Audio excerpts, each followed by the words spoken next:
परिस्थिति में कृषि के अंतर्गत आने वाली भूमि को गैर कृषि कार्यों के लिए अधिग्रहण किया जाना देश के कृषि हितों के लिए घातक होगा।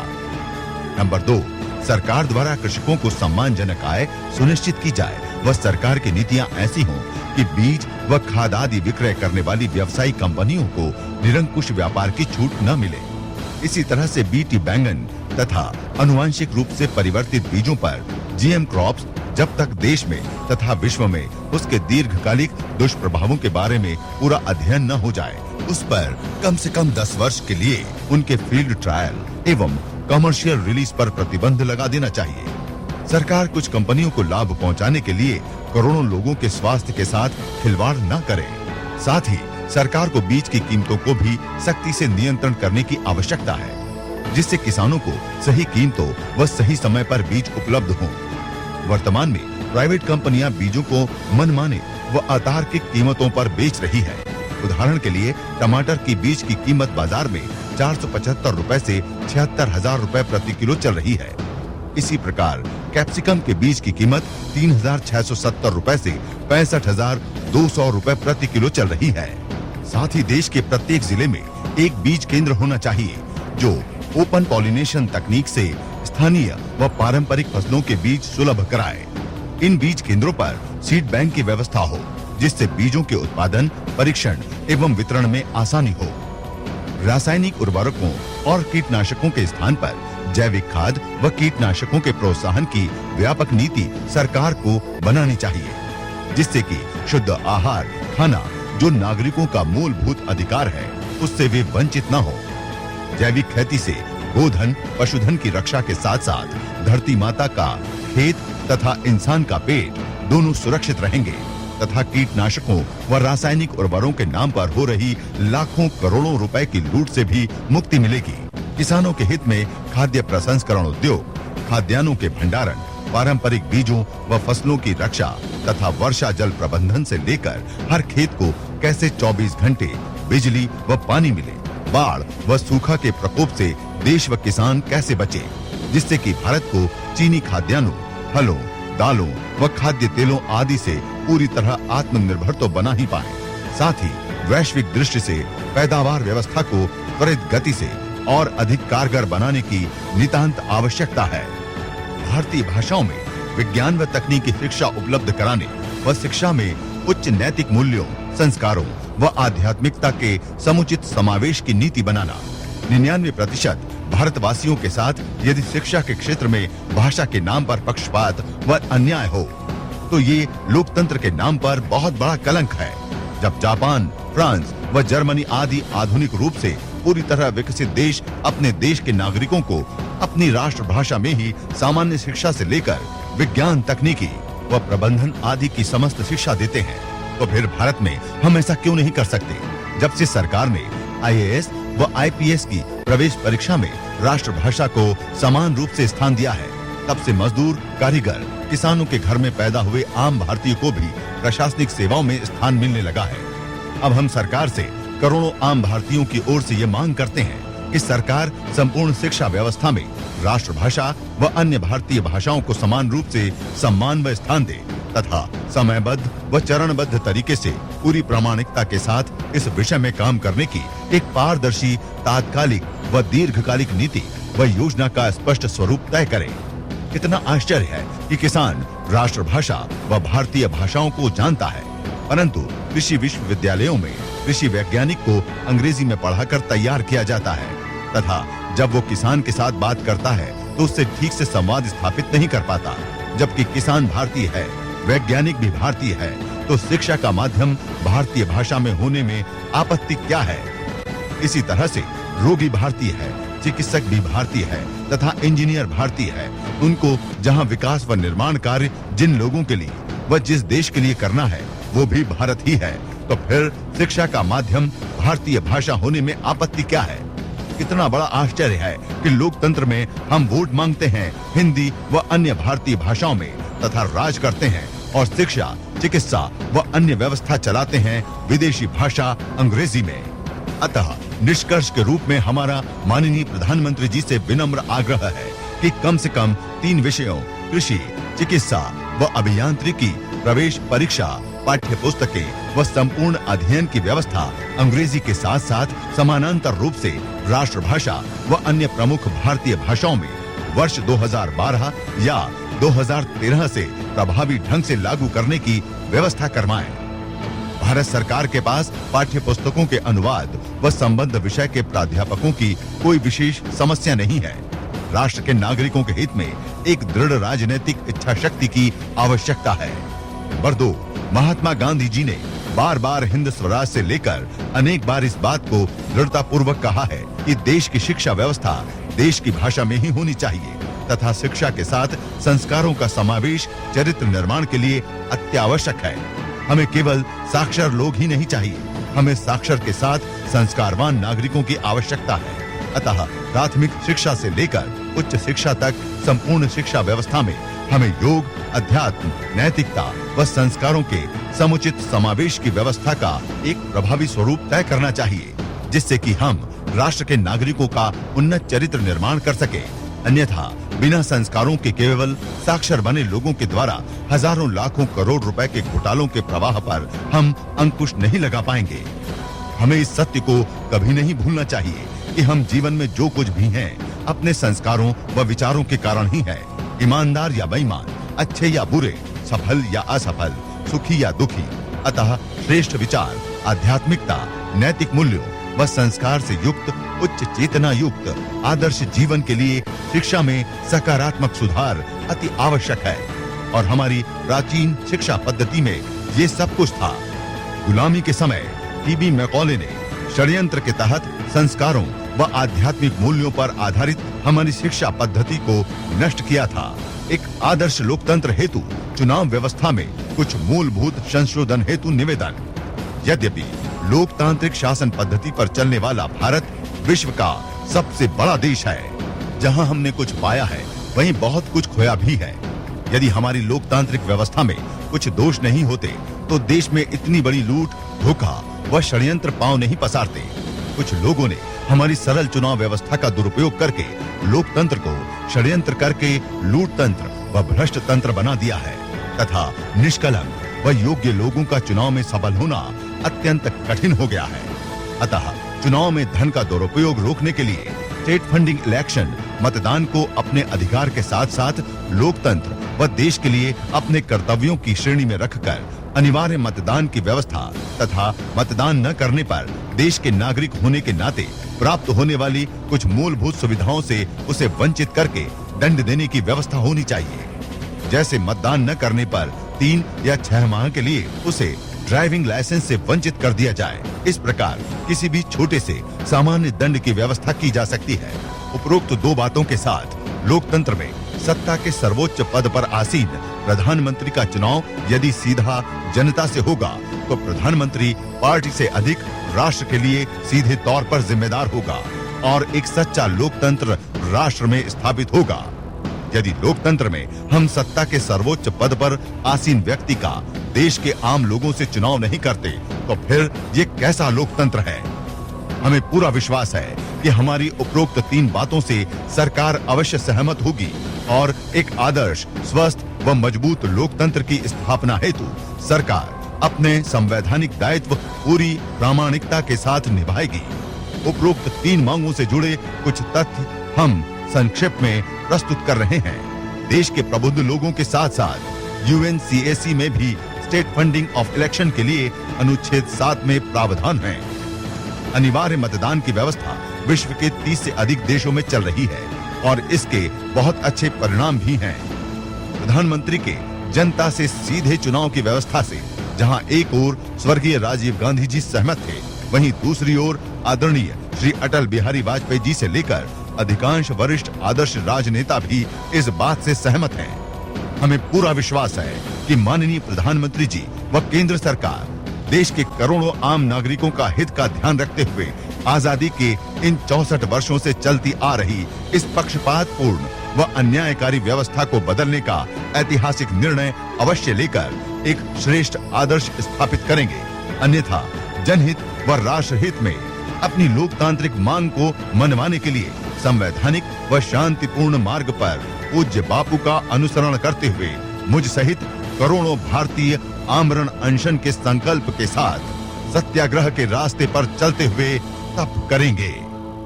विदेशों में जमा 300 से 400 लाख करोड़ रुपए देश में लाकर गरीबी, अशिक्षा एवं बेरोजगारी आदि से मुक्त वैभवशाली भारत बनाने के लिए तथा काले धन के स्रोत भ्रष्टाचार को मिटाने के लिए, साथ ही देश के सिस्टम में चल रहे अन्याय व पक्षपात को मिटाकर सबको न्याय दिलाने के लिए युग दृष्टा राष्ट्र नायक श्रद्धेय स्वामी रामदेव जी महाराज के नेतृत्व में करोड़ों जागरूक व राष्ट्रभक्त नागरिक 4 जून से दिल्ली के रामलीला मैदान व जंतर मंतर पर तथा देश के 624 जिलों में जिला कलेक्ट्रेट कार्यालयों के सामने भ्रष्टाचार मिटाओ सत्याग्रह में सम्मिलित हो रहे हैं। जब एक योगी सन्यासी अपने अनेक जन्मों के तप, पुण्य, साधना व अपने जीवन को दांव पर लगाकर देश को बचाने के लिए अनशन कर रहा है, तो क्या आपको भी अपना राष्ट्र धर्म नहीं निभाना चाहिए? इस अभियान को समर्थन देने के लिए आप अपने मोबाइल से 022-330-81122 पर मिस कॉल कीजिए और दिल्ली अथवा अपने जिले में होने वाले कार्यक्रमों में सम्मिलित होकर देश को बचाने के लिए आगे आएं।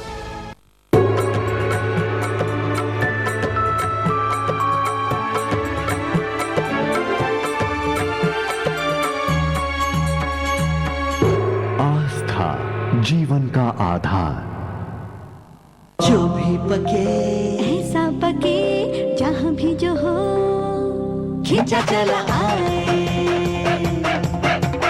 MDH मसाले, ऐसा फ्लेवर जगाए असली मसाले सच सच MDH MDH।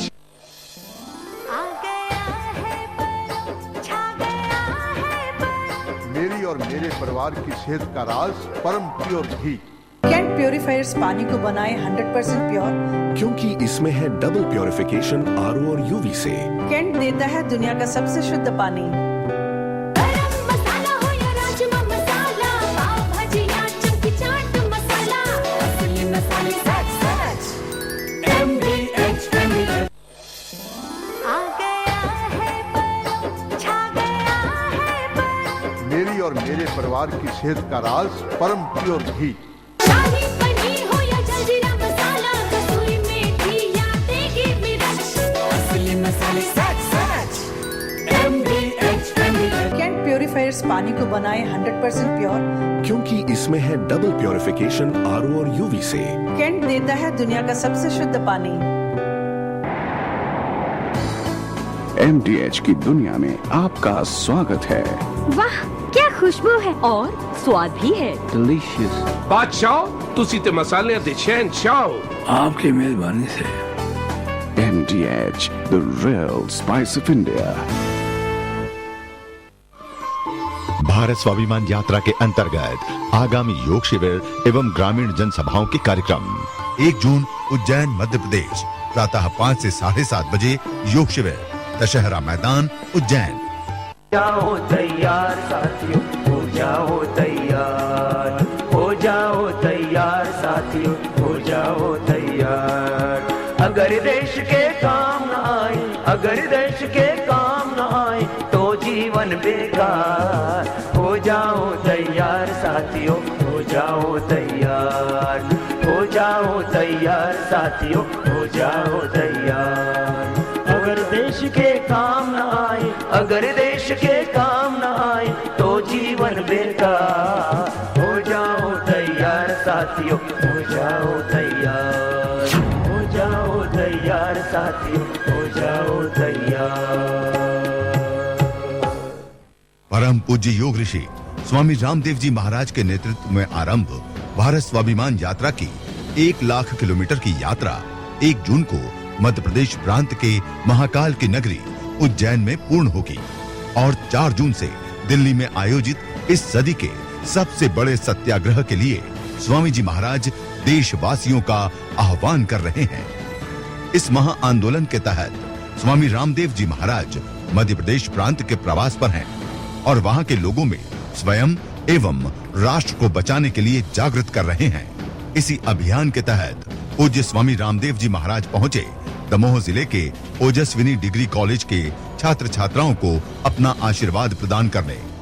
यहाँ कॉलेज की प्रबंधक सुधा बहन ने स्वामी जी महाराज को पौधा और नारियल भेंट कर सम्मानित किया तथा स्वामी जी महाराज पर रचित कविता भी प्रस्तुत की। मैं ऐसे स्वामी जी का क्या परिचय दूं, जिनसे सारा विश्व परिचित है, उनका मैं परिचय दे भी क्या सकती हूँ। मुझे उनका केवल एक ही परिचय मालूम है। स्वामी जी का परिचय केवल इतना, स्वामी जी का परिचय केवल इतना, वे भारत की तस्वीर हैं, वे भारत की तस्वीर हैं, मातृभूमि पर मरने वाले मतवालों की पीर हैं। स्वामी जी का परिचय केवल इतना, वे भारत की तस्वीर हैं, मातृभूमि पर शांति पर्व के मधुर क्षणों में, शांति पर्व के मधुर क्षणों में योग सिखाया करते हैं, शांति पर्व के मधुर क्षणों में मंत्र गुंजाया करते हैं और रणभेरी के बजने पर वे अलख जगाया करते हैं। सत्य अहिंसा व्रत है उनका, प्रेम और करुणा उनका वसन, निर्मल धारा बंधु भाव की, निर्मल धारा बंधु भाव की, वे त्रिवेणी का तीर हैं। उनका परिचय केवल इतना, वे भारत की तस्वीर हैं। भारत इनकी मातृभूमि है, भारत इनकी मातृभूमि है, भाषा इनकी भारती, श्वास श्वास अभिनंदन करता सदा उतारे आरती। अर्पित है तन मन इनका माँ को, अर्पित है। अमर पुजारी ये है माँ के, अमर देश के सेनानी। अर्पित है माँ को तन मन इनका, अर्पित है इनकी वाणी। ये भारत की पावन माटी चंदन और अबीर है, इनका परिचय केवल इतना, ये भारत की तस्वीर है। अहो भाग्य है हमारा कि आज हमारे बीच में वह भारत का श्रेष्ठ स्वाभिमानी उपस्थित है, हम सबके समक्ष है और हम इतने निकट से उनका दर्शन करने का सौभाग्य पा रहे हैं, जिनको हमने रोज सुबह प्रातः 5 बजे से 7 बजे तक निरंतर साधना करते, रोजों को अलग जगाते देखा है, दूर से देखा, किन्हीं ने पास से देखा, आज सबको वह अवसर मिला है। वे जिन्होंने इस देश के, उन स्वतंत्र देश के अपने में ही खोए उन नागरिकों को जन जागरण का संकल्प लिया है, जिन्होंने माँ भारत के खोए हुए और खोते जा रहे स्वाभिमान के प्रति जो सोए हुए हैं, उनको जगाने का संकल्प महाराज श्री ने लिया है। इसके पश्चात स्वामी जी महाराज ने कॉलेज के विद्यार्थियों को आशीर्वचन प्रदान करते हुए कहा कि यदि इंसान अपने मन और वचन पर नियंत्रण कर ले तो आदर्श व्यक्ति और आदर्श राष्ट्र का निर्माण सरल हो जाता है। मुझे एक दिन एक किसी पत्रकार ने पूछा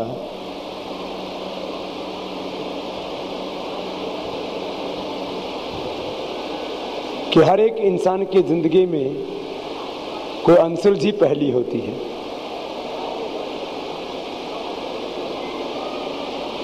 आपके जीवन की अनसुलझी पहेली क्या है? मैंने देखा बचपन से आज तक मैं कहीं फंसा ही नहीं, तो मैं मौन हो गया। बोले बाबा जी कुछ तो बोलो।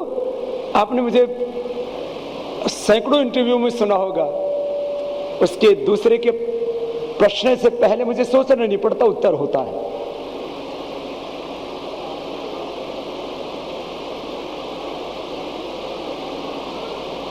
मेरे लिए सबसे बड़ी पहेली मुझे ये लगता है,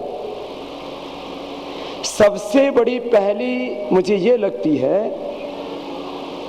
कि एक व्यक्ति को भगवान ने सारे ब्रह्मांड के ऊपर विजय पाने की शक्ति के साथ धरती पर जन्म दिया, और वह व्यक्ति जो सारी दुनिया को जीत सकता है, वह खुद से ही उलझ करके अपने से ही बाहर नहीं निकल पाता, पूरी जिंदगी भर खुद से ही लड़ता रहता है और अंत में खुद में ही समाप्त हो जाता है।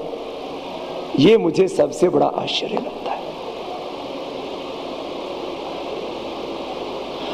एक व्यक्ति जिसको भगवान ने धरती पर संपूर्ण दुनिया के ऊपर विजय पाने की क्षमता, शक्ति, सामर्थ्य के साथ धरती पर जन्म दिया, वो अपने ही साथ उलझा रहता है। बीमार है तो मेरी टांग में दर्द है, मेरे कमर में दर्द है, मेरे को बीपी हो गया, शुगर हो गया, बाबा जी डिप्रेशन हो गया। इससे थोड़ा आगे जाता है तो बाबा जी मैं खुश नहीं रहता हूं, ये भी बीमारी है, खुशी भी आदमी की खत्म हो गई। बाबा जी मैं खुश नहीं रह पाता हूं, बाबा जी मैं नेगेटिव सोचता रहता हूं, बाबा जी मैं सुबह उठ नहीं पाता हूं, बाबा जी जब मैं पढ़ाई करता हूं तब कोई याद आ जाता है, कोई याद आ जाती है। हाँ, इसी में उलझे रहते हैं, पढ़ाई में कम उलझते, इसमें ज्यादा उलझते। मुझे याद है आज से करीब 15 साल पहले मैं देहरादून में था, इंजीनियरिंग कॉलेज को कुछ छात्र आ गए जहां मैं बैठा हुआ, बोले बाबा जी आप सन्यासी क्यों बन गए? मैंने कहा मेरी मर्जी, तुम्हें क्या कष्ट है? बोले आपको किसी की याद नहीं आती? मैंने कहा तुम्हारा मतलब? बोले आपका किसी से प्यार नहीं हुआ? मैंने कहा भाई ये तो आउट ऑफ सब्जेक्ट बात कर रहे हो, ये इस बारे में तो हमने कभी सोचा ही नहीं कि प्यार भी किया जाता है। मैंने कहा तेरी तकलीफ क्या है? बोले बाबा जी मेरी तकलीफ है, मैं जब भी पढ़ाई के लिए बैठता हूं ना मुझे कोई याद आ जाती है, मैं इससे निकल नहीं पा रहा हूं। आदमी यहां फंसा हुआ है, आदमी यहां फंसा हुआ है, आदमी 2 इंच की जीभ में फंसा हुआ है। हमारे गुरुजी कहते थे जिसने रसना और वासना 2 को जीत लिया वो शहंशाह है, उसको दुनिया में कोई पराजित नहीं कर सकता। जो बात का सच्चा और लंगोटी का पक्का होता है उसको दुनिया में कोई हरा नहीं सकता। यहां तो मामला दोनों ही जगह गड़बड़ है। अपने ऊपर कंट्रोल, मैं ही बात कर, आदमी रसना में उलझ गया, वासना में उलझ गया, कान में उलझ गया, कोई यहाँ टंगा पड़ा है जिसमें कुछ देखता हूँ यही लगा, पता नहीं क्या धुड़ुम धुड़ुम सुनते रहते हैं। कोई यहाँ उलझ गया, कोई यहाँ उलझ गया आंख में, कोई रसना में उलझ गया, कोई वासना में उलझ गया, और कोई यहाँ उलझा पड़ा है।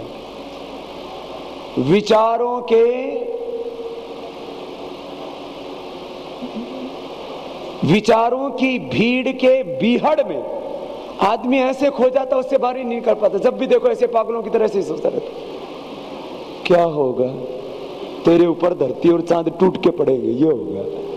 पागल है, हमेशा नेगेटिव सोचता रहता है। कोई तन से उलझा हुआ है। आदमी अपने से ही संघर्ष करता रहता है, जीवन में कहां संघर्ष करेगा फिर?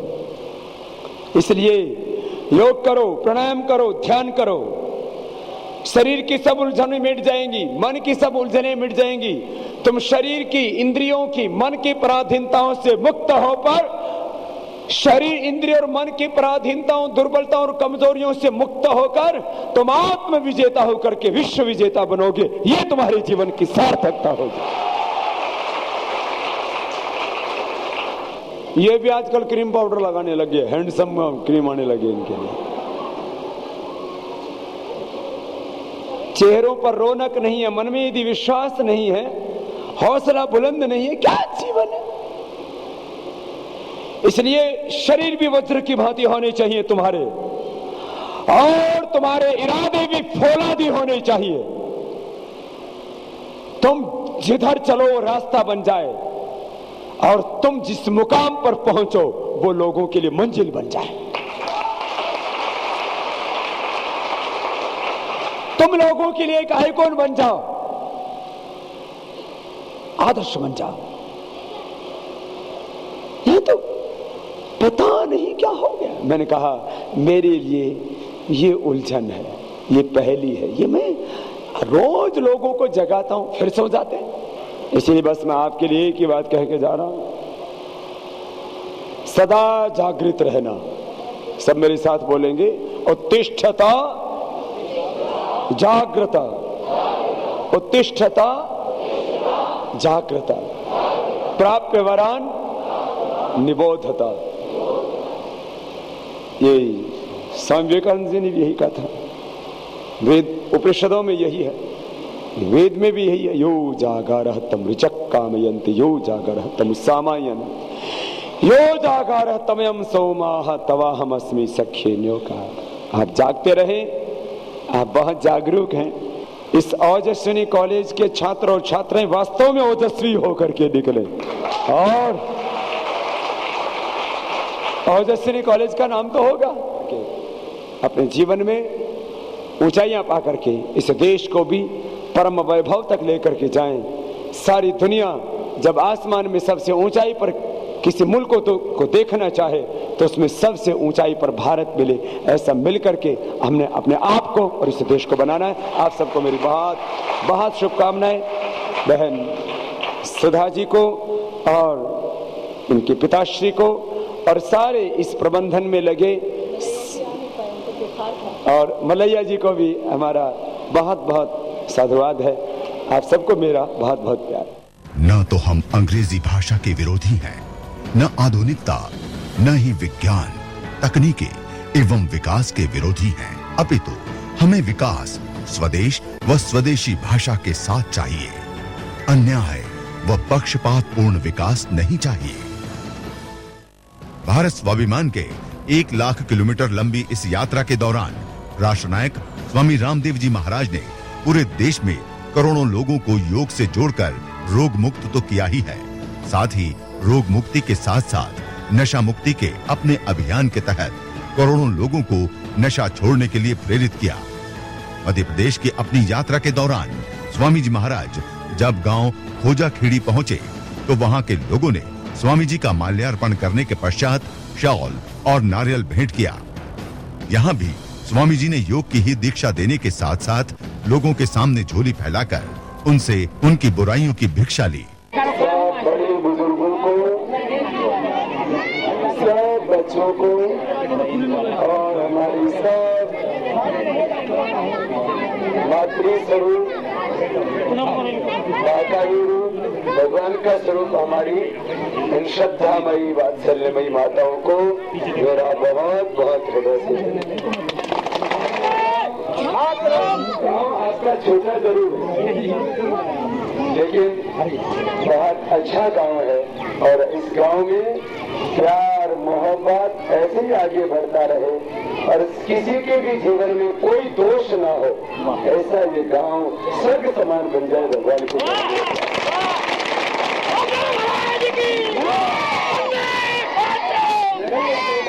मैं आपके गांव में हूँ। एक दंता धाम खोजाखेड़ी और हमारे महंत जी श्री राम दुलार जी नाम एक राम का दुलार है, एक राम जी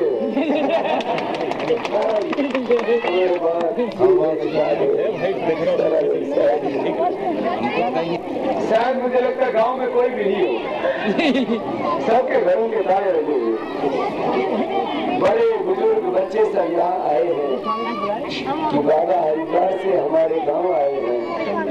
आज इस गद्दा धाम खोजाखेड़ी के सब भाई बहनों के लिए भगवान से यही प्रार्थना है कि आपके जीवन में इतनी पावनता आए। देखो कोई दूसरा हमारा उद्धार करने के लिए नहीं आने वाला। आत्मानम आत्मना करें, अपने आप को ही अपना उद्धार करें।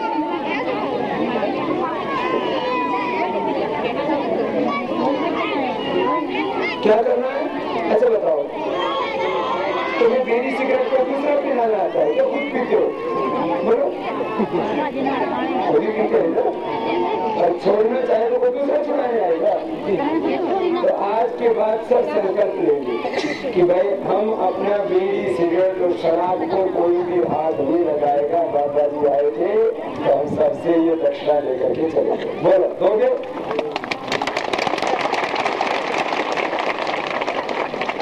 किसी की जेब में तो नहीं है अभी, है ना जेब में? ये तो आ जाए बस आने जाने आ जाए। आज बाबा जी की झोली में डाल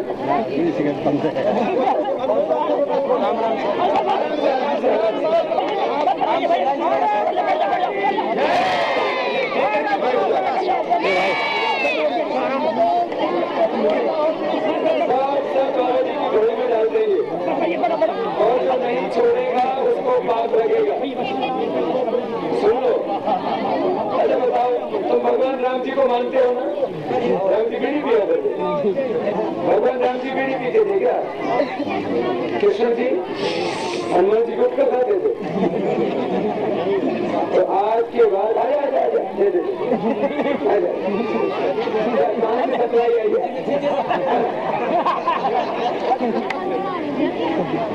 आज जिनकी आ गई उनकी मेरी झोली में है, और जिनकी नहीं आई भाई वो फेंक देना। आज तुमने बाबा जी को अपने गांव में बुलाया है, तो गांव को ऐसा कर लो कि मैं भी जो है खोजा खेड़े को बड़ी मुश्किल से खोजा है, मैं भी खोजा खेड़े नहीं आता। चलो ये जवान बैठे हैं, अच्छा बताओ, जवान बच्चे कोई भी बोलो बच्चों, जवान बच्चों बीड़ी पीनी चाहिए, सिगरेट, तंबाकू, गुटखा, अच्छा कितना अच्छा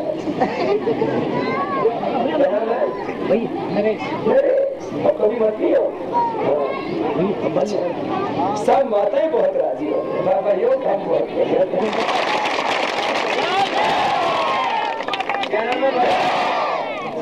बच्चों को मेहनत करनी, पढ़ाई करने में। बच्चों को किस में मेहनत करनी बोलो? पढ़ाई में। किसान को खेत में मेहनत करनी, मजदूर कारीगर को अपनी मजदूरी में, कारीगरी में मेहनत, जो जहाँ लगा है वहाँ मेहनत करे। अब मैं साहब बनाऊँ तो मेहनत करता हूँ कि नहीं करता बोलो? मैं बाबा जी होके मेहनत करता हूँ भाई, तो खेती वाले मैं 365 दिन मेहनत करता हूँ, 3 बजे से लेकर रात को 10 बजे। तो मैं आप भी जीवन में कर्म ही धर्म है, बोलो कर्म ही अपना। गाय भैंस की सेवा करना कोई बुरा कर्म नहीं है, गाय भैंस की सेवा करो, खूब धन धान्य बढ़ाओ, जो जहाँ है बस काम करो, अपने काम से अपना उद्धार हो। तो सब मेहनत करेंगे, ईमानदारी से जिएंगे जीवन में, और सुबह शाम एक बार भगवान का नाम ले लो, 5 मिनट ले लो, 1 मिनट ले लो, जिसके पास जितना समय, एक बार ही ले लो ना। भगवान जो कुछ होते ही वजह से सत्य ही है, जिस दिन उसने अपनी शक्ति खींच रही उस दिन तो शरीर काल की हो जाए। जो कुछ है ये जीवन और जगत ये भगवान की कृपा से चल रहे हैं। तो बस एक बार भगवान का सुबह शाम जो भी नाम आता हो वही ले लिया करो। ये कोई ये चक्कर में नहीं पड़ना कि ये नाम छोटा, ये बड़ा, ये होगा, जो भगवान ने जो भी समझ में आया वही भगवान तेरी कृपा से सारा चल रहा है। भारत माता की जय, गौ माता की जय, मर्यादा पुरुषोत्तम भगवान श्यामचंद्र की जय, सीता माता की जय, योगेश्वर भगवान श्री कृष्णचंद्र की जय। हर हर न तो हम अंग्रेजी भाषा के विरोधी हैं, न आधुनिकता, न ही विज्ञान, तकनीकी एवं विकास के विरोधी हैं, अपितु हमें विकास स्वदेश व स्वदेशी भाषा के साथ चाहिए। अन्याय व पक्षपातपूर्ण विकास नहीं चाहिए। खोजाखेड़ी वासियों को योग मुक्त एवं नशा मुक्त बनाने के पश्चात राष्ट्रभक्त स्वामी रामदेव जी महाराज पहुंचे दमोह जिले के सासा गांव, जहां आए ग्रामवासियों को अपना उद्बोधन देते हुए स्वामी जी महाराज ने स्वयं को एवं भारत को बचाने का आह्वान किया। सब बोलेंगे मेरे साथ, भारत माता की, मर्यादा पुरुषोत्तम श्यामचंद्र की, गंगा मैया की, नर्मदा मैया की। और छोटी छोटी बेटियों को देख करके मेरा दिल भर आता है। इतनी श्रद्धा से भक्ति से अपने सिर पर ये छोटे छोटे अपने घर में कलश लेके आई है, इन सब बेटियों को बहुत प्यार। और ये तो हमारी घर की लक्ष्मियां हैं ये बेटियां, और अपने देश की लक्ष्मी चल गई है 7 समुद्र पार, वो भी लेके आनी है ना। तो 2 काम करना है अपने को, एक तो अपने आप को बचाना है, एक हिंदुस्तान को बचाना है ना। अपने आप को बचाना है योग करके, रोग से बचाना है, नशा से बचाना है, अज्ञान से बचाना है, आलस्य से बचाना है, नकारात्मकता से बचाना है, गुस्सा से बचाना है। तो सबको अपने आप को बचाना, योग करना है। आप अपने आप को और अपने गांव को बचाइए, और आप और मिल करके इस हिंदुस्तान को बचाएंगे और दुनिया का सबसे ताकतवर मुल्क इस भारत को बनाएंगे। ये काम कर, ठीक है? पहले तो ये साथ ही तो रोज प्रणाम करना, सबको बहुत बहुत आशीर्वाद। इस गांव को सदा भगवान सुख समृद्धि संपन्न रखे, और सारी खुशियां इस गांव वालों को आज सबको भगवान दे। आप सबको बहुत प्यार बहुत आशीर्वाद। न तो हम अंग्रेजी भाषा के विरोधी हैं, न आधुनिकता, न ही विज्ञान, तकनीकी एवं विकास के विरोधी हैं, अपितु हमें विकास स्वदेश व स्वदेशी भाषा के साथ चाहिए। अन्याय व पक्षपात पूर्ण विकास नहीं चाहिए। स्वामी जी की स्वाभिमान यात्रा के दौरान उनके मार्ग में पड़ने वाले छोटे छोटे गांव कस्बे के लोग बिना पूर्व निर्धारित कार्यक्रम के स्वामी जी के आगमन की सूचना पाकर प्रतिकूल मौसम या रात के घनघोर अंधेरे में भी उनके दर्शन के लिए घंटों घंटों मार्ग पर खड़े रहते हैं। स्वामी जी महाराज भी इन लोगों की अपने प्रति अगाध श्रद्धा का सम्मान करते हुए अपने व्यस्ततम कार्यक्रमों के बावजूद इन लोगों को अपना आशीर्वाद प्रदान करने रुक जाते हैं। ऐसे ही सागर जिले के एक गांव शाहपुर में स्वामी जी महाराज जब पहुंचे तो रात के अंधेरे में भी हजारों लोग उनकी प्रतीक्षा में थे। दुनिया का सबसे पुराना मुल्क है हिंदुस्तान। अमेरिका जो आज पूरी दुनिया पर राज करता है, 500 साल पहले दुनिया में अमेरिका कहां बसता है किसी को पता नहीं। 2000 साल पहले यूरोप कहां बसता है यह भी किसी को ज्ञात न था। 1500 साल पहले ये मिडिल ईस्ट जो आज ऑयल एक्सपोर्टिंग कंट्रीज जो पूरी दुनिया को तेल सप्लाई करते हैं, आज से करीब 40 साल पहले तक वहां पर धूल उड़ा करती थी और 1500 साल पहले का उसका इतिहास पता नहीं। आपकी शैडो आ रही है उनके। माया संस्कृति भी 300 साल से ज्यादा पुरानी नहीं। भगवान श्री राम का इतिहास करीब 5000 साल पुराना है और मर्यादा पुरुषोत्तम श्याम का गौरवशाली चरित्र करीब 9 लाख वर्ष पुराना है। और भगवान राम और कृष्ण की बात नहीं, भारत की संस्कृति और सभ्यता 1,96,08,53,112 वर्ष पुरानी अपनी भारत की संस्कृति और सभ्यता है। इस पर हमको गर्व होना चाहिए। और आज उसकी हालत बहुत खराब हो गई। जो भारत पूरी दुनिया की सबसे बड़ी आर्थिक महाशक्ति था, 18वीं शताब्दी तक दुनिया का सबसे ताकतवर मुल्क ही भारत था। ये वैभव में नंबर 1 था। लेकिन आज भारत समृद्धि में नहीं, भारत गरीबी में दुनिया का नंबर 1। आज जनसंख्या वृद्धि में नंबर 1 हो रहे हैं, आज गंदगी में नंबर 1 हो रहे हैं, भ्रष्टाचार में नंबर 1 हो रहे हैं। इतना ताकतवर मुल्क बर्बाद हो रहा है। भगवान राम भगवान कृष्ण अपने पूर्वजों का आदर्श हम देखते हैं। उन्होंने पाप अधर्म अन्याय को मिटा करके सत्य धर्म और न्याय की स्थापना की। वेद कहता है मावस्तेन ईशतमाद हसन, भ्रष्ट बेईमान चोर गद्दार हम पर राज करे। देश में क्या, देश कितना ताकतवर, करीब 10,000 लाख करोड़ के तो नेचुरल मिलनेस अपने देश के अंदर। पूरे देश के अंदर जितनी ताकत है, इस देश की शक्ति को सही दिशा में ले जाया जाए तो भारत जैसा ताकतवर मुल्क पूरी दुनिया में कोई नहीं। भारत जैसा धनवान देश, भारत जैसा गुणवान देश, बलवान देश, चरित्रवान देश, भारत जैसा समृद्ध शक्तिशाली देश पूरी दुनिया में कोई नहीं। इस देश की दुर्दशा है, इस देश को ठीक करें। इसलिए बहुत से लोग बहुत तरह की बातें करते हैं कि बाबा जी आप योग सिखाओ। मैंने कहा हम योग सिखाएं, आंख बंद करके ध्यान कराएं, तुम देश को लूटते। हम ध्यान भी सिखाएंगे, योग भी सिखाएंगे और देश को भी बचाएंगे, भ्रष्टाचार भी मिटाएंगे और लूटा हुआ देश का संदेश को दिलवाएंगे। और व्यवस्थाओं में जहां जहां अन्याय है उस अन्याय को मिटा करके सबको सामाजिक और आध्यात्मिक न्याय देना। इस देश में श्रेष्ठ आदर्श शासन व्यवस्था हो। ये बात करके हमने कोई गलत काम किया, कोई पाप किया, कोई अधर्म किया? इसका मतलब जिस भ्रष्ट व्यवस्था को ठीक नहीं करना चाहते, जो भ्रष्टाचार को नहीं मिटाना चाहते और जो काला धन देश को नहीं दिलाना चाहते, वो लोग देश के साथ धोखा करें, वो लोग देश के साथ अन्याय करें, वो लोग इस देश के साथ छल करते, वो लोग गुनहगार हैं, वो अपराधी हैं जो इस व्यवस्थाओं को ठीक नहीं करते। कोई भी इस देश में भ्रष्टाचार के समर्थन में, काला धन के समर्थन में और इस करप्ट सिस्टम के साथ में अपने आप को कोई खड़ा नहीं करना चाहिए। मैंने तो बाबा सत्याग्रह का क्या होगा? मैंने कहा सत्याग्रह तो 100% सफल होगा यदि सरकार कर जाए। यदि सरकार इस काम को कर जाएगी तो वो भी तर जाएगी, नहीं तो ये देश तो अब बचेगा, जो इस काम को नहीं करेगा वह भी मर जाएगा। सरकार जनता की सेवक होती है और यदि सरकार अपना संवैधानिक और नैतिक दायित्व नहीं निभाती तो अपने शासन करने का अधिकार खो देती। इसलिए अब बहुत कुछ आगे होना हिंदुस्तान, और ये हमारा सौभाग्य होगा कि हम अपनी आंखों के सामने देश का गौरव देखें, देश को परम वैभव पर देखें। यह काम तो हम अपनी आंखों के सामने होता हुआ देखेंगे, ये हमारा सौभाग्य होगा। लेकिन कुछ बदलाव खुद में भी तो करना है। देश को बचाना ये तो हमारी साझी जिम्मेदारी, हम बचाएंगे इसे, भ्रष्टाचार भी मिटाएंगे, काला धन भी लाएंगे और सिस्टम को भी बदलेंगे। लेकिन खुद को बदलने के काम में भी तो आपको आगे आना। अच्छा, आप बीड़ी सिगरेट शराब पीते तो क्या सरकार छुड़वाई? आप देर तक सोते रहे तो क्या सरकार जगाई? आप बीमार हो तो क्या आपको सरकार आपका इलाज करेगी? बोलो। बीड़ी सिगरेट खुद छोड़ना, सुबह जल्दी खुद उठना, गुस्सा खुद छोड़ना, नकारात्मक सोचना खुद छोड़ना, अपने खेत में खुद मेहनत करनी है, अपनी दुकान में अपनी फैक्ट्री में खुद मेहनत करनी है, बच्चों को पढ़ाई में खुद मेहनत करनी है। अब सरकार पढ़ाएगी या तुम्हें पढ़ाई करनी है? बोलो, खुद करनी है ना।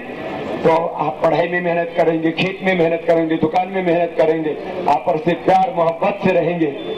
मैं तो कहता हूँ हम एक ऐसा हिंदुस्तान बनाना चाहते हैं जहाँ पर सब लड़ना ही बंद कर दें, पुलिस और कचहरियों की, थानों की, न्यायालयों की जरूरत ही ना हो।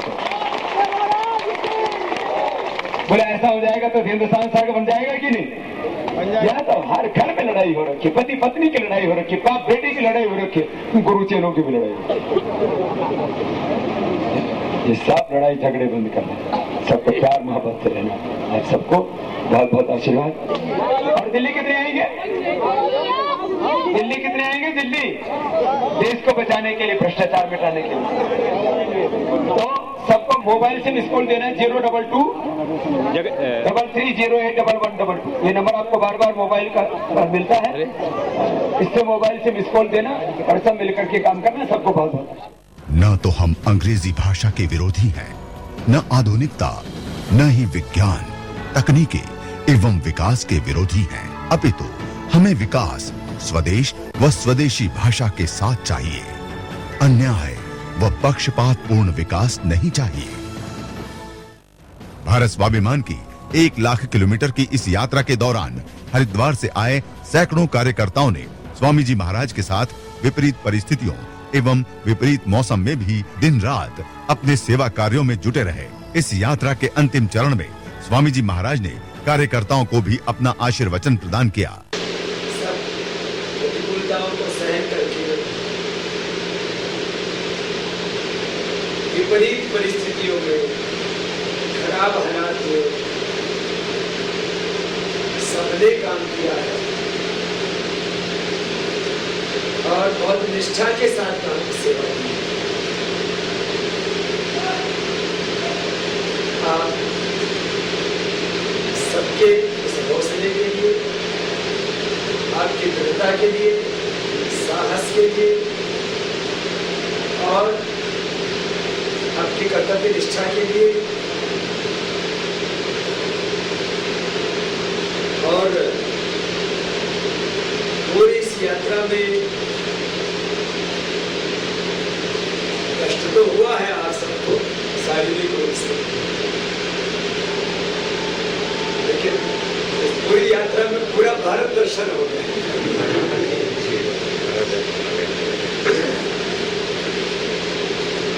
आप लोग चाह करके जिंदगी में कभी इतना हिंदुस्तान नहीं घूम सकते। सारे प्रांत, सारी देश भाषा, भूषा, सब पूर्व पश्चिम उत्तर दक्षिण सब कुछ देखा है। दक्षिण के बड़े बड़े मंदिर भी देखे, कभी कभी दिखवा देते।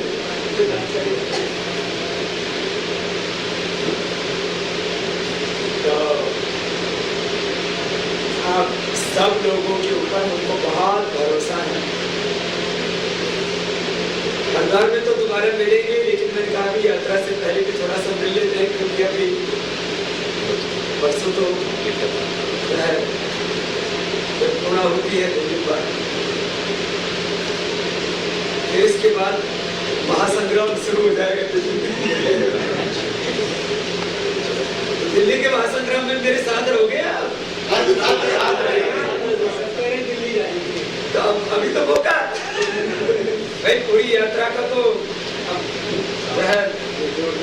निचोड़ तो वही नहीं। तो आप जो है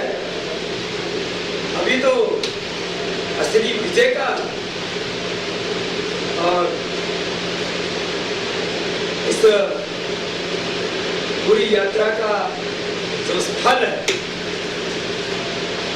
वो तो दिल्ली में मिलेगा। तो दिल्ली में भी आप लोग जब 9 महीने हिम्मत नहीं आ रहे तो दिल्ली में पूरी फतह करके फिर आगे हरिद्वार रहेंगे, ठीक है? हाँ, जब इतने दिन हिम्मत नहीं आ रहे तो 5 दिन 7 दिन अपनी ओर से और पूरे पतंजलि योगपीठ संस्थान की ओर से आप सब लोगों का हृदय से बहुत बहुत धन्यवाद।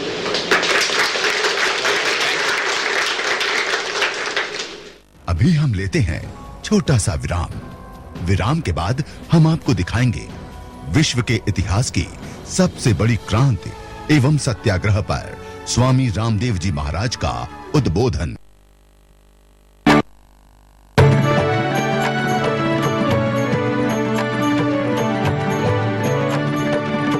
आस्था आज के मंच पर आगमन होते ही हजारों लोगों ने ओम भारत माता की जय और वंदे मातरम के नाद से स्वामी जी महाराज का अभिनंदन किया।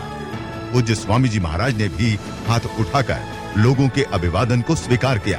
इसके पश्चात सभा में आए गणमान्य व्यक्तियों ने दीप प्रज्वलन किया और पगड़ी पहनाकर स्वामी रामदेव जी महाराज का स्वागत किया। तदुपरांत पथरिया और आसपास के कई गांव से आए हजारों लोगों को स्वामी जी महाराज ने अपने उद्बोधन में कहा कि योग से सामान्य बीमारियां तो ठीक होती ही हैं, साथ ही योग से डिवाइन जेनेटिक ट्रांसफॉर्मेशन भी होता है। आज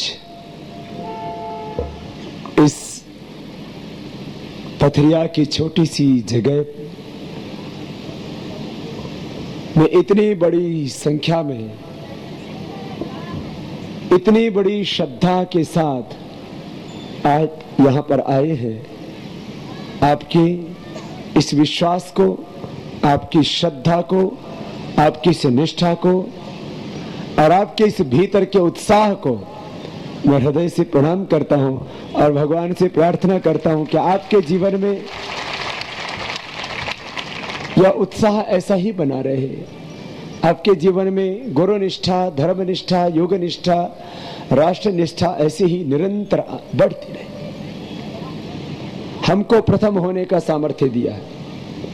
हम किसी भी छोटी बड़ी जाति में पैदा हुए हों, वो ईश्वर की व्यवस्था है। हम किसी भी गांव में पैदा हुए हों, लेकिन भगवान ने हमको शक्ति सामर्थ्य देने में कोई पक्षपात नहीं किया है। दुनिया के जितने भी सफलतम इंसान हैं, जिनको हमने भगवान कहा, महामानव कहा, वैज्ञानिक कहा, पूरी दुनिया का जिन्होंने मार्गदर्शन किया, उनमें जो शक्ति थी वही शक्ति एक एक इंसान में भगवान ने देकर के भेजी है। जरा सोचो गंभीरता से इसके ऊपर। एक व्यक्ति को भगवान ने पूरी दुनिया को जीतने की शक्ति से युक्त करके धरती पर भेजा। एक एक व्यक्ति को, संपूर्ण ब्रह्मांड को, दुनिया को जीतने की शक्ति देकर के भगवान ने धरती पर भेजा। लेकिन वो व्यक्ति दुनिया को जीतने की तो बात दूर रही, खुद से ही हार जाता है। हम अपने शरीर से हार जाते हैं, शरीर से पराजित हो जाते हैं। जो कुछ मेरे जीवन के अनुभव हैं वो आज थोड़ी देर में आपको सब कुछ देकर के जाना चाहता हूं। जो कुछ मैंने जीवन भर पाया, उस सारे जीवन का निचोड़, सारे जीवन का सार तत्व, सारे जीवन की तंत्र की बात, सारे जीवन के अनुभव आपको थोड़ी देर में मुझे देने हैं। तो खैर विषय बात है तो थोड़ी थोड़ी देर सब विषयों में थोड़ी सी चर्चा करते। कपालभाति करने से किसी को बवासीर की बीमारी नहीं रहेगी, फाइल्स फिशर फिस्टुला की बीमारी नहीं रहेगी। बहुत लोगों को बीमारी होगी बिना किसी दवा के, खाली प्राणायाम से फाइल्स फिशर फिस्टुला आप मिटा लेते हैं। इससे इंडाइजेशन की बीमारी नहीं रहेगी, किसी को भूख न लगने की बीमारी, कब्ज की बीमारी, गैस की बीमारी, अल्सर की बीमारी, हर्निया की बीमारी, इससे अकेले कोलाइटिस की, आंतों की बीमारी, किडनी की बीमारी, किडनी में किसी को पथरी होती है, किसी की किडनी श्रिंक हो गई है, किसी का क्रिएटिनिन लेवल बढ़ रहा है, ब्लड यूरिया बढ़ गया, इस अकेले कपालभाति से ये सब दूर हो जाएगा। इस कपालभाति प्राणायाम के करने से आपको किडनी में पथरी नहीं होगी, गॉलब्लैडर में स्टोन नहीं होगा, किसी की आजकल पेनक्रियाज में भी स्टोन होने लग गया, वो भी नहीं होगा। अकेले कपालभाति प्राणायाम के करने से हेपेटाइटिस की बीमारी नहीं होगी। हेपेटाइटिस का कोई इलाज नहीं है पूरी दुनिया में। किडनी खराब हो जाए कोई इलाज नहीं है पूरी दुनिया में। थायराइड का कोई क्योर करने की कोई दवाई नहीं है पूरी दुनिया में। इंजेक्शन फ्रैक्शन हार्ट का कम हो जाए इसकी कोई दुनिया में दवाई ही नहीं है। हार्ट के ब्लॉकेज हो जाए इसकी भी कोई दवाई नहीं है। शरीर में कहीं पर गांठ हो जाए इसकी कोई दवाई नहीं है। सब बीमारियां कपालभाति से दूर हो जाती है। हाथों में, पैरों में, पूरे शरीर में कहीं पर भी गांठ हो जाती है, किसी को फाइलेरिया की प्रॉब्लम हो जाती है, किसी को पायरिया की प्रॉब्लम हो जाती है, वेरिकोज वेन्स की प्रॉब्लम हो जाती है, किसी को शरीर में गांठें हो जाती है, कपालभाति से ठीक। Arthritis, rheumatoid arthritis, RA factor positive हो जाता है, गाउट की प्रॉब्लम है, यूरिक एसिड बढ़ जाता है, ये सारा आपका बढ़ा हुआ है। ऑस्टियोपेनिया, ऑस्टियोपोरोसिस की दिक्कत है, हड्डियां कमजोर है, आपको हड्डियों का मेटाबॉलिज्म गड़बड़ हो गया है। कपालभाति प्राणायाम के करने से हड्डियां भी मजबूत हो जाएंगी, खून की कमी नहीं रहेगी शरीर में, किडनी ठीक हो जाती है, लीवर ठीक हो जाता है, और अनुलोम विलोम से फिर बोन मेरो में स्टिमुलेशन होता है, पूरा खून बनने लग जाता है। जो कपालभाति करेंगे खून की कमी नहीं रहेगी। जो कपालभाति करेंगे उनके शरीर में कैल्शियम की कमी नहीं रहेगी, हड्डियां कमजोर नहीं होंगी। जो कपालभाति प्राणायाम करेंगे उनका कोलेस्ट्रॉल नहीं बढ़ेगा, T3 T4 TSH का इम्बैलेंस नहीं होगा। जो कपालभाति करेंगे TLC DLC WBC एकदम नॉर्मल रहेंगे। कपालभाति प्राणायाम के करने से सभी केमिकल सोर्स हार्मोन्स का इम्बैलेंस खत्म हो जाएगा। वो ओवरवेट अंडरवेट नहीं रहेंगे, चमड़ी की कोई बीमारी नहीं रहेगी। इतना अद्भुत लाभ, पूरा गला सड़ा शरीर ठीक हो जाता है।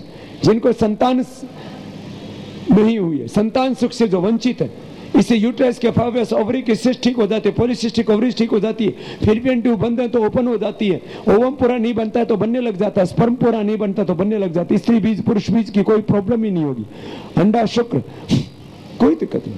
जिनको प्रोस्टेट बढ़ गया इससे वो कपालभाति से वो ठीक हो जाता है। एड़ी की हड्डी बढ़ गई वो ठीक हो जाती है, किसी किसी के शरीर में कहीं पर भी हड्डी बढ़ने लगती है वो ठीक हो जाती है। वात पित्त कफ का संतुलन हो जाता है, वायु रोग नहीं होगा शरीर में कोई भी, पित्त की बीमारी नहीं होगी शरीर में कोई, कफ की बीमारी नहीं होगी शरीर में कोई, रस रक्त मांस मेद अस्थि मज्जा शुक्र सप्त धातुएं आपकी ठीक रहेंगी। इससे एनाबॉलिज्म कैटाबॉलिज्म मेटाबॉलिज्म ठीक रहेगा। अरे एक एक सेल अच्छा हो जाएगा। आजकल सब बीमारियां सेल से हो रही हैं। ऐसे बताओ, तुम्हारे खेत में जो टमाटर बोते हो वो कैसे होते हैं? जैसा बीज होता है वैसे टमाटर, किसी के छोटे टमाटर किसी के मोटे टमाटर। टमाटर की नस्ल से, बीज से तो नस्ल तैयार होती है। अब आम एक जैसे थोड़ी है। अब दशहरी लगाओगे तो दशहरी होगा, लंगड़ा लगाओगे तो लंगड़ा होगा, केसर लगाओगे तो केसर होगा, हापुस लगाओगे तो हापुस होगा। पूरी दुनिया में जितने भी आम होते हैं सर लगभग सब आम मैंने खाए, क्योंकि पूरी दुनिया में घूम के आया। आम जैसे लगाओगे वैसे ही होंगे, टमाटर जैसे लगाओगे वैसे ही होंगे। मिर्ची कैसी कैसी होती है, इतनी बड़ी बड़ी मिर्ची, कोई छोटी मिर्ची, एक गोल गोल मिर्ची होती है। हाँ, उसको तो डालना तो बहुत दूर की बात रही, सब्जी पकाते समय उसको ऊपर भाप लग जाए तो उससे वो एकदम चटाकेदार सब्जी बन जाती है। कोई गोल मिर्ची होती है, कोई लंबी मिर्ची होती है, कोई फिर शिमला मिर्ची होती है, वो खाने में कुछ पता ही नहीं लगता। वो पूरी इतनी सी खा जाओ, इतनी मोटी, और कुछ ऐसी एकदम होती है कंची कंची, हाँ छोटी सी एकदम कंची होती है। ऐसे मुंह में डालो ना, ऐसा पूरा ऊपर से नीचे तक पूरा पसीना आ जाता है बिना ही प्राणायाम किए। सारी चीजें बीज से होती है। सारी चीजें किससे बनी है? बीज से बनी है। ये आदमी का बीज खराब हो गया,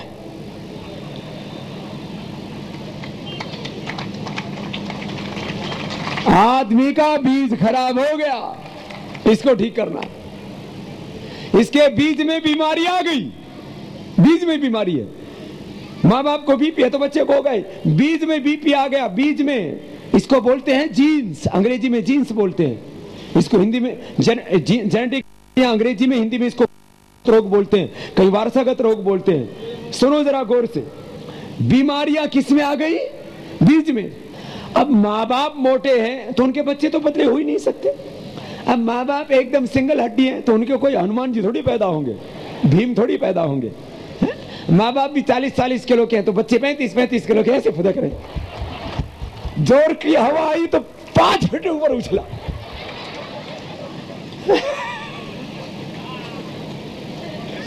जीन्स खराब हो गए। अब माँ बाप है 3-3 फीट के तो बच्चा कौन सा 5 फीट का होगा? योग के करने से जीन्स अच्छे हो जाते हैं। जीन्स, क्रोमोसोम्स, डीएनए एकदम परफेक्ट हो जाता है। आपके जीन्स के अंदर बीपी है, शुगर है, कैंसर है, वो सब रिपेयर हो जाता है। पहले 9 महीना तप करो, उसके बाद में बच्चे पैदा करो। भूल चूक से शादी हो भी गई है तो कोई बात नहीं, और यदि तुमने भूल चूक से शादी कर ली और तुम्हारे बच्चों को बीमारी आ गई तो बच्चों को करवाना शुरू कर दो। मैं ऐसा चाहता हूं कि सारे देश के लोग योग करना शुरू कर दें। इनके बीजों में जो विकार आ गए, जेनेटिक बीमारी आ गई, वही खत्म हो जाएंगी। अरे शरीर के रोग भी मिट जाएंगे और मानसिक बीमारियां भी ठीक हो जाएंगी। ईमानदारी और बेईमानी ये भी खून में ही चलती है। बेईमान माँ बाप की औलाद कभी ईमानदार नहीं हो सकती। जिन्होंने देश के साथ धोखा और गद्दारी की, वो देश के साथ कभी भी आज भी धोखा और गद्दारी करेंगे। ये ईमानदारी, ये बेईमानी, ये चरित्रता, सच्चरित्रता, पवित्रता, ये सब कुछ खून में चलती है। आज आदमी का खून खराब हो गया है, इसलिए खून खराबा कर रहा है, बेईमानी कर रहा है, चोरी कर रहा है, डकैती कर रहा है, हिंसा कर रहा है, क्रूरता कर रहा है। इंसान हैवान हो गया है, शैतान बन गया है। भाई बहनों, योगाभ्यास करने से, ये कपालभाति प्राणायाम के करने से बीमारी तो मिटेंगी, सबके जीन्स अच्छे हो जाएंगे। Skin cell, blood cell, bone cell, skin cell, blood cell, bone cells, त्रिदोष सप्त धातु परिष्कृत हो जाती है। ये बात गहरी बात कह रहा हूं, ये मेरा एक्सपीरियंस है लोगों के ऊपर। जिन लोगों को जेनेटिक शुगर था, जिन लोगों को जेनेटिक बीपी था, जिन लोगों को जेनेटिक स्किन डिसऑर्डर थे, जिन लोगों को जेनेटिक कैंसर की बीमारी थी, ये डीएनए के लेवल तक जाती है बीमारियां, जीन से आगे ट्रांसफर होती है बीमारियां। जैसे बीज से वृक्ष होता है, तो इंसान का भी जन्म तो बीज से ही होता है, स्त्री बीज पुरुष बीज। प्राणायाम के करने से, मूला कपालभाति से मूल ठीक हो जाता है, मूलाधार चक्र ठीक हो जाता है, मूल तुम्हारा बीज ठीक हो जाता है।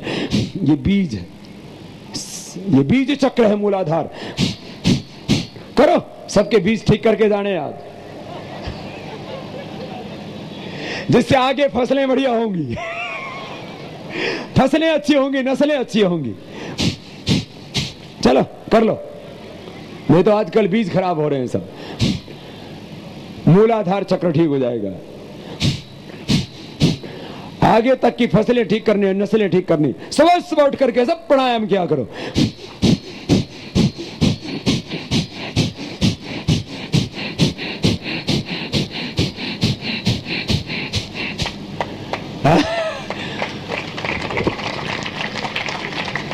कुछ तो इतने खराब बीज के हैं अभी भी नहीं कर रहे। ये भी बीज का ही असर है?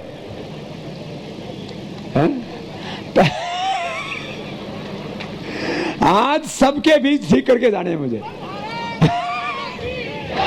अच्छा, पहले गुरुओं के पास योग विद्या सीखने जाया करते थे। अब हमने सोचा कलयुग आ गया, ये चेले अब गुरुओं के पास आने वाले नहीं है। हमने सोचा हम ही चलो चेलों के पास चलते हैं।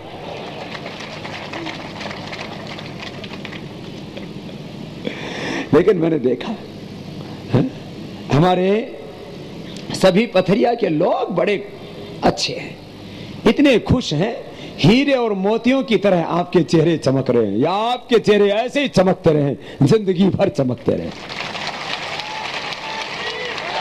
और जो कपालभाति करेंगे उनके चेहरे ऐसे ही चमकेंगे। जो कपालभाति करेंगे उनको फेयर एंड लवली लगाना नहीं पड़ेगा। जो कपालभाति करेंगे उनके चेहरे चमकेंगे, उनके दांतें चमकेंगे, उनकी आंखें चमकेंगे, उनके कपाल चमकेंगे, बाल ललाट चमकेंगे। और जो नहीं करेंगे कपालभाति, उनके फ्यूज से उड़े हुए ना बहुतों के। जवानी में बुढ़ापे का आनंद ले रहे, प्रोग्रेसिव है ना जवानी भी। किसी को तो पता ही नहीं लगता कि कब जवान हो गए थे, कब बुढ़े हो गए। बोले बाबा जी मुझे तो उठते बैठते ना ऐसे तारे से टूटते दिखते। मैंने कहा कोका कोला पेप्सी और पी ले, सूरज और चांद तेरे सिर पर टूट के पड़े। आज के बाद संकल्प लेके जाओ, प्राणायाम करेंगे, अपने आप ही बीड़ी सिगरेट शराब छूट जाएगी। ऐसा बताओ, तुम राम और कृष्ण के वंशज हो या रावण और कंस के? अरे जोर से तो बोलो। राम कृष्ण के हो तो भगवान राम जी, भगवान कृष्ण जी बीड़ी पिया करते थे, दारू पिया करते थे, हनुमान जी गुटखा खाया करते थे। तो आज के बाद यदि तुमने गुटखा खाया तो तुम राम और कृष्ण के नहीं, तुम रावण और कंस के वंशज कहलाओगे।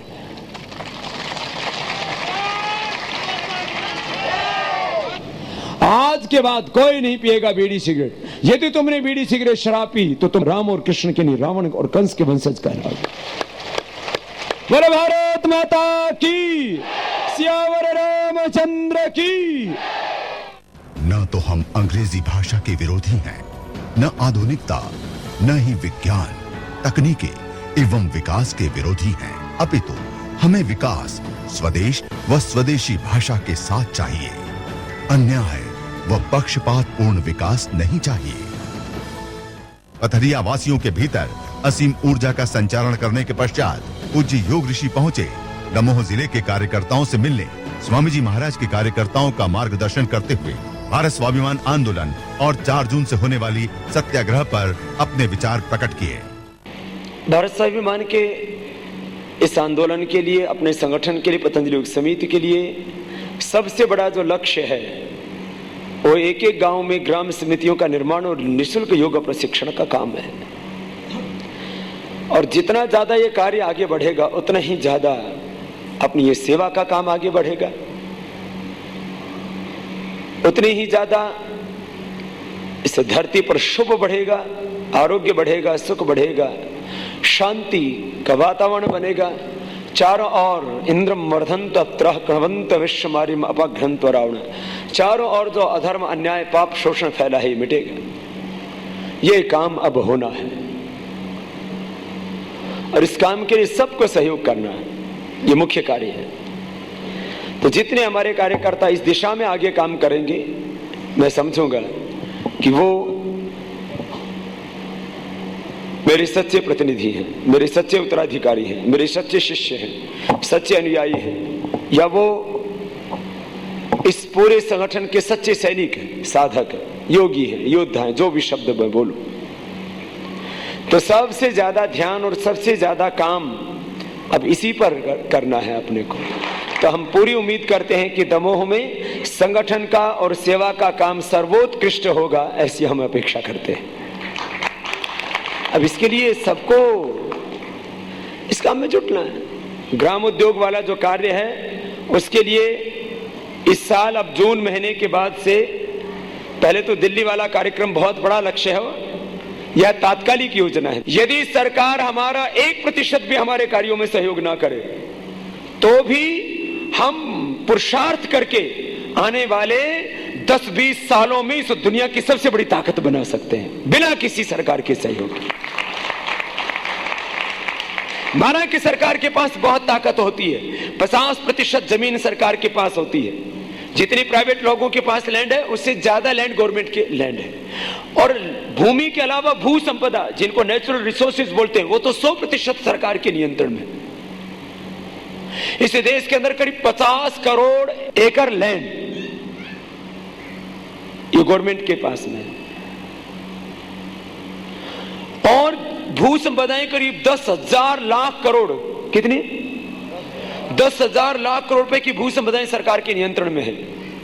जितने देश के लोग पैसा कमाते हैं उसका औसत यदि 30% हम खाली इनकम टैक्स ही मान लें, बाकी सेल टैक्स के, एक्साइज के नाम पर, रजिस्ट्री के नाम पर 64 प्रकार के टैक्सेशन है, सबको काउंट करें तो करीब 50% टैक्स हो जाते हैं एक आदमी की औसत कमाई से, और वो सब चुकाते हैं। एक आदमी जो साबुन, शैम्पू, टूथपेस्ट, क्रीम पाउडर भी खरीदता है, जूता चप्पल खरीदता है, वो भी टैक्स पेयर है।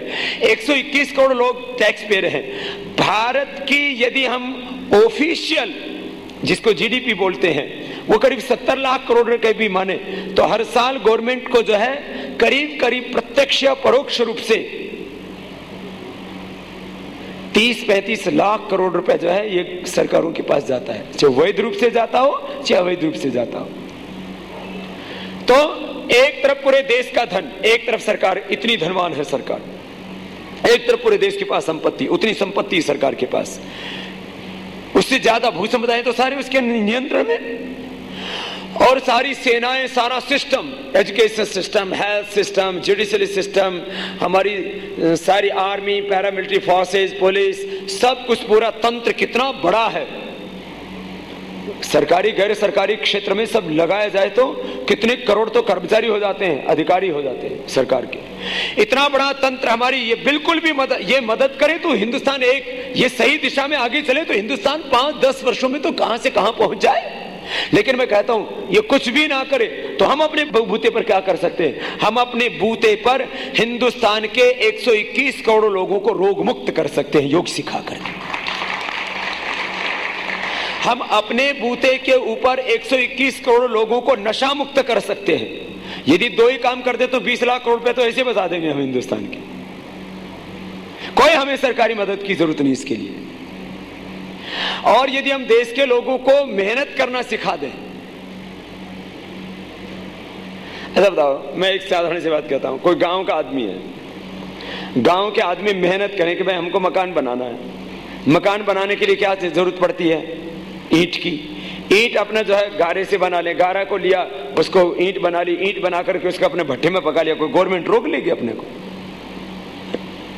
यदि मेहनत करें तो हम अपने अच्छे मकान बना सकते हैं। यदि हम मेहनत करें तो हम जहां भी खेत में अच्छी पैदावार कर सकते हैं। हम मेहनत करें तो पढ़ाई, जैसे भी हमारे टूटे फूटे स्कूल हैं, उन्हीं स्कूलों में मैं पढ़ करके आया हूं। मैं कौन सा लंदन में जाके पढ़ के आया हूं?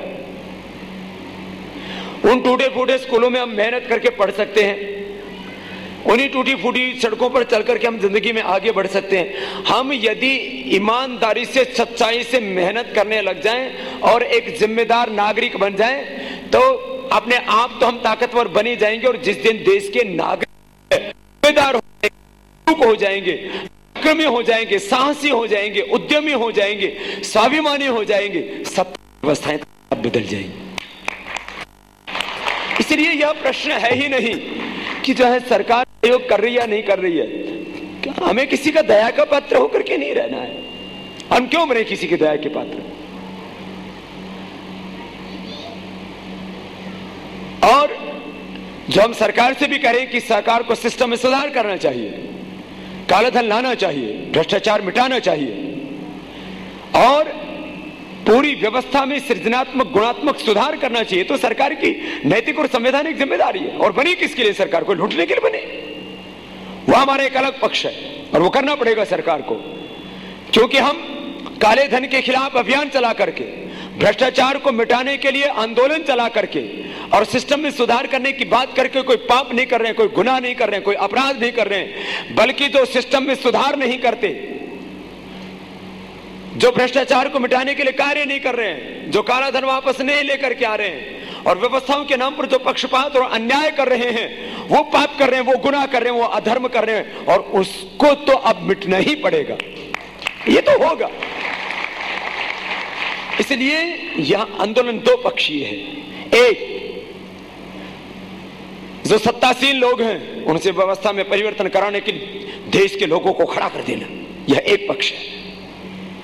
और आज देश के करोड़ों लोग हमारे साथ खड़े हैं। सरकार ना हमारे इस आंदोलन को कुचल सकती है, ना दबा सकती, और ना सरकार मुझे और मेरे कार्यकर्ताओं को खरीद सकती और ना किसी तरह से उनको डरा सकती है।